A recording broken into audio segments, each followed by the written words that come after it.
جس وقت ڈیگول جو تھا وہ چینجز کی بات کر رہا تھا تو اس کو ایک دفعہ اس نے الیکشن لڑا، اس ریفرینڈم کیا تو اس کو کم ووٹ ملے، بالکل صحیح، تو پیچھے ہٹ گیا. اس نے کہا کہ میں الیکشن میں مجھے تقریباً 56% لوگوں نے ووٹ دیا ہے، میں اس قوم کے باقی لوگوں کو نہیں مایوس کرنا چاہتا، مجھے یا تو پورے ووٹ دو تو میں تبدیلی لے آؤں گا. اور دوبارہ اس نے الیکشن لڑا اور دوبارہ لیا اور اس نے وہ صدارتی نظام وہاں نافذ کیا. اور آپ اندازہ کریں کہ اس وقت یورپ کے اور تمام ممالک میں لا اینڈ آرڈر کے حساب سے پیرس سب سے بہتر جگہ. اس نے یہاں تک کیا کہ جو بیوروکریٹ ہوتا ہے پریفے ان کا، اس کو کہا کہ تم چھٹی لو، الیکشن لڑو، صدارت کرو. یہ جو مترا تھا، یہ سرکوزی تھا، یہ بیوروکریٹ تھے. تو کہا کہ یہ گورنمنٹ ہینڈ پہ چلے ہوئے ہیں، اگر ان کو لوگ الیکٹ کرتے. اپنی ضروریات کے مطابق انہوں نے ٹیلر کیا. پاکستان کی بدقسمتی یہ ہے کہ پاکستان کو پہلے دن سے 3-4 طبقات نے دل سے تسلیم ہی نہیں کیا. میں ان کی بات نہیں کر رہا جو پاکستان کے مخالف تھے، میں ان کی بات کر رہا ہوں کہ جو پاکستان کے اندر پاکستان کی اسٹیبلشمنٹ کا حصہ تھا. اس لیے کہ پاکستان کو ورثے میں 3 چیزیں ملی. نمبر 1، پاکستان کو ایک سیکولر بیوروکریسی ملی ہے جس کا دین اور ایمان، جن کو انگریز کہتے تھے یہ کوکونٹ ہے، ناریل ہے، باہر سے براؤن ہے اندر سے سفید ہے. پھر پاکستان کو ایک سیکولر فوج ملی ہے جس کے جنرل کریپیا جو تھا پہلے دن قائد اعظم کے پاس چلا گیا تھا اور قائد اعظم کے پاس نے جا کے کہا بھائی صاحب اگر آپ نے فوج کو تقسیم کر دیا تو آپ جو ہے وہ مٹی کے پتھر کے زمانے میں چلے جاؤ گے، خدا کے لیے فوج کو تقسیم نہ کرو. اور قائد اعظم نے اس وقت یہ فکرہ بولا تھا کہ اگر فوج تقسیم نہ ہوئی تو میں 14 اگست کو حلف نہیں اٹھاؤں گا، اور تقسیم کروائی گئی. باقاعدہ مسلمان جتنے بھی تھے نا آفیسر ان کو لے کے گئے. تیسرا، پاکستان کا جو سیکولر ایلیٹ تھی نا، یہ نون تھے، یہ ٹوانے تھے، مخصوص خاندان جن کو انگریز نے بنایا. انگریز نے ان کی کانسٹیچوئنسیز بنائی ہوئی ہیں. پاکستان کی ساری جو پارلیمانی نظام ہے یہ انگریز کی بنائی ہوئی کانسٹیچوئنسیز کا ہوسٹیج اور مفلوج اور غلام ہے. دادا اگر الیکشن جیتا تھا چوہی نثار علی خان کا تو پوتا بھی جیتے گا. بالکل ٹھیک. ممتاز دولتانہ کا باپ یار محمد دولتانہ اگر جیتے گا تو اس کا جیتے گا. امین فہیم کا بیٹا جیت رہا ہے تو اس کا دادا جو تھا مخدوم طالب المولا وہی جیتا تھا. ذوالفقار علی بھٹو کا باپ جو تھا سر شاہ نواز اگر وہ چیف منسٹر تھا تو بیٹا بھی آئے گا، اسی طرح کھوڑو بھی آئے گا، پوتا بھی آئے گا، نواز. یہ کانسٹیچوئنسی پالیٹکس یہ فرانس میں تھی. اور انہوں نے کہا تھا اگر ہم یہ فیفڈم والے صورتحال میں رہے تو ہم تو فرانس کو تباہ کریں، ساری زندگی یہ لڑائی ختم ہی نہیں ہوگی. پاکستان وہ بدقسمت ملک ہے کہ دنیا کے کسی ملک میں چلے جاؤ، افغانستان میں چلے جاؤ نا تو آپ کہیں کہ افغانستان ٹوٹ جائے گا تو کہیں گے بکواس کرتے ہیں. آپ نیپال میں چلے جاؤ، اتنا سا ملک ہے کہیں نیپال. پاکستان میں وہ کہیں گے پاکستان ٹوٹ جائے تو ٹوٹ جائے، صوبہ نہ ٹوٹے. یہ صوبے جو ہیں تمہارے باپ نے بنائے ہوئے ہیں، یہ صوبے انگریز لکیریں کھینچ کے گیا ہوا ہے. یہ جو ڈویژن ہے یہ لارڈ نیپیر کی ڈویژن ہے، یہ سر لارنس کی ڈویژن ہے، اوپر جا کے 2-3 اور لوگوں کی، جنرل وہ کیا نام تھا ڈائر کی، اور اس کی ڈویژن، یہ ڈویژن انہوں نے بنائی. اب پہلے دن سے پاکستان کی جو اساس تھی نا، اب لوگ کہتے ہیں ہم ڈیموکریسی پہ پاکستان بنائیں. میں بنیادی طور پہ آج اختلاف کروں گا اس میں. پاکستان میں بنتے وقت مسلمانوں کو ڈیموکریسی وارہ ہی نہیں کھاتی تھی. اگر ہم ڈیموکریسی پہ چلتے تو یہ ملک نہیں بنتا تھا. ہم نے پہلے پتہ کیا نعرہ لگایا تھا؟ ہم نے کہا تھا متناسب نمائندگی ہونی چاہیے. مسلمان کا ووٹ علیحدہ، ہندو کا ووٹ علیحدہ. یہ کیوں؟ یہ جمہوریت ہے. اگر ہم جمہوریت میں رہتے تو جمہوریت میں تو پاکستان بنتا ہی نہیں تھا بھائی.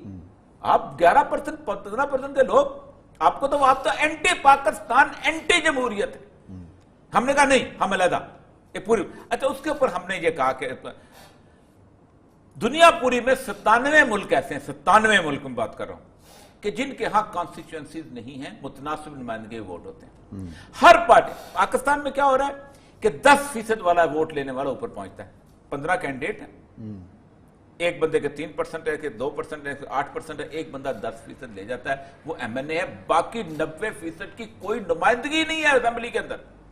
وہ کدھر چلے گئے؟ کیونکہ اس کانسٹیچوئنسی پہ ہولڈ کس کا ہے؟ ٹوانے کا ہے، نون کا ہے، فلانے کا. تو آئین کے اندر گنجائش موجود ہے. پہلا طریقہ یہ ہے کہ یہ آئین خود ایک، آپ نے 18ویں امینڈمنٹ کی نا، اس 18ویں امینڈمنٹ کے اندر آپ نے کنکرنٹ لسٹ نکال دیجئے کہ آپ نے 122 امینڈمنٹس کی ہیں. آپ نے آئین کا حلیہ بگاڑ دیا.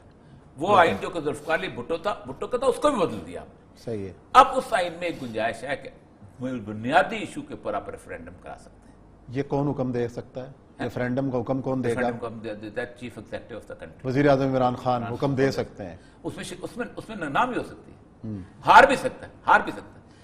اس میں کیا سوال پوچھا جائے گا؟ سوال یہ پوچھا جائے گا کہ آپ اس ملک میں کون سا نظام چاہتے ہیں؟ نظام کی آپ پوری کاپی دیکھیں کہ کیا آپ متناسب نمائندگی چاہتے ہیں؟ دیکھیں متناسب نمائندگی ہو، لیکن یہ متناسب نمائندگی اور صدارتی نظام وہ ضروری ہے، اس کے بغیر نہیں ہو سکتا، اس کے بغیر نہیں یہ ہوگا۔ الگ الگ چیز ہے، ایک چیز نہیں، ایک ہوگا، صدارتی نظام کے اندر دنیا میں ایک ہے، دنیا میں ایک ہے۔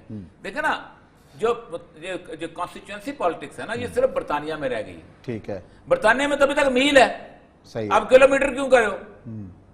برطانیہ میں تو بہت کچھ مختلف ہے، برطانیہ میں تو آئین نہیں ہے۔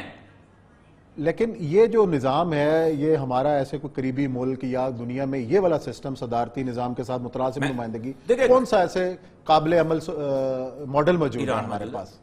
کہاں پہ؟ پاکستان، ایران موجود ہے، ایران، ہاں ایران موجود ہے، اچھا آپ کا وہ جو کیا نام ہے سری لنکا موجود ہے، آپ کا نیپال موجود ہے، ٹھیک ہے، ٹھیک، اب سنگاپور موجود ہے۔ کیا خد و خال ہوں گے؟ نہیں خود خال دیکھیں، پہلی بات تو یہ ہے کہ آپ کو جماعت اسلامی ہے فار ایگزامپل، ٹھیک ہے، جماعت اسلامی کے سال میں پورے اس میں 3% ووٹ لیتی ہے، 10 لاکھ ووٹ ہے۔ 3%۔ آپ نے دیکھا کہ ایک کانسٹیچوئنسی میں آپ کو 2 لاکھ ووٹ چاہیے، ٹھیک ہے، تو جماعت اسلامی کی بھی 3 سیٹیں پہنچ جائیں گے وہاں پر، اور وہ اپنے بہترین بندوں کو بھیجیں گے۔ نون لیگ ہے، اس کے 1 کروڑ ووٹ ملتا ہے، وہ اپنے بہترین بندوں کو بھیجیں گے۔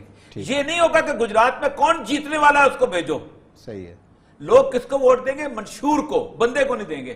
بلیک میلنگ سے آزاد ہو جائیں اور پھر گے، یہ بلیک میل، اور عمران خان صاحب کی بڑی خواہش ہے یہ کہ وہ بلیک نہیں ہو میلنگ سے سکتا ہے آزاد عمران ہو۔ خان ہار جائے، لیکن میں ایک بات آپ کو، جو بھی آئے گا نا اس کا گربان تھام سکتے ہیں۔ وہ یہ نہیں کہہ سکتا کہ میری گورنمنٹ جانے والی ہے اس لیے میں نہیں کام نہیں کر سکتا، مجھے آپ اس کا سیدھا پکڑ کے کھینچ سکتے ہیں کہ بھائی تمہارے پاس ساری پاور ہے تو کرتے کیوں نہیں کام؟